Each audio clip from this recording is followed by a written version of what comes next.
Hello दोस्तों, आप सभी का स्वागत है आपके अपने यूट्यूब चैनल इंग्लिश मस्ती पर। दोस्तों, आज की वीडियो में मैं सिखाने वाला हूं आप सभी को संस्कृत व्याकरण की बहुत ही बेहतरीन चैप्टर। उस चैप्टर का नाम है संधि। क्या दोस्तों नाम है? संधि।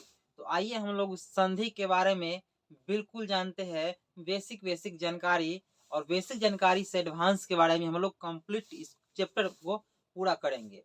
तो सबसे पहले हम लोग जानने का प्रयास करते संधि होता है क्या ना। तो संधि किसे कहते हैं? तो ध्यान दीजिएगा, संधि को ना हम लोग संस्कृत में डिफाइन इस प्रकार करेंगे, जानते हैं क्या?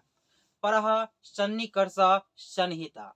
ये जो मैं बोला हूं ना, यह संस्कृत में इसका डिफिनेशन है, समझे। और देखिए इसका हिंदी डिफिनेशन क्या होगा।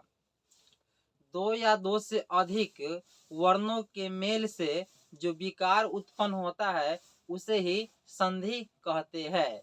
संधि नहीं, आप लोग सुन लीजिएगा, क्या कहते हैं? संधि कहते हैं। अब इस मुद्दा पर हम लोग बात करेंगे, आखिर दो या दो से अधिक वर्ण क्या है। कहने की मतलब, जब एक इधर अक्षर रहेगा और दूसरी तरफ एक अक्षर रहेगा और वह दोनों अक्षर मिलकर नया जो अक्षर का निर्माण करेगा, शब्द का निर्माण करेगा ना, वो जो नया शब्द का निर्माण होगा उसी को हम क्या कहते हैं? संधि कहते हैं, यानी विकार कहते हैं। जैसे मान लीजिए अ जोड़ अ, तो अ और अ को हम लोग जोड़ेंगे तो क्या बनेगा? आ बनेगा ना, आकार की मात्रा यानी आ बनेगा। तो आज जो हुआ नया विकार उधर बना, उसी को हम क्या कहेंगे? संधि कहते हैं। अब हम लोग अगला टॉपिक पर बात करते हैं।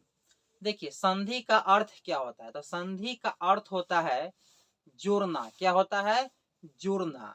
तो संधि का मतलब क्या होगा दोस्तों? जोड़ना होगा।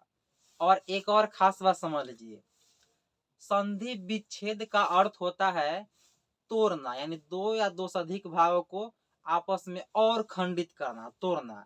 यानी जब कोई टॉपिक को, जब कोई शब्द को दो भाग में बांटते हैं यानी तोड़ते हैं ना, उसको कहते हैं संधि विच्छेद, यानी विच्छेद यानी तोड़ना। समझे कि नहीं?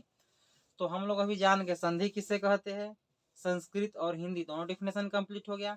संधि का अर्थ क्या होता है जान गए, संधि विच्छेद का अर्थ क्या होता है वो भी जान गए।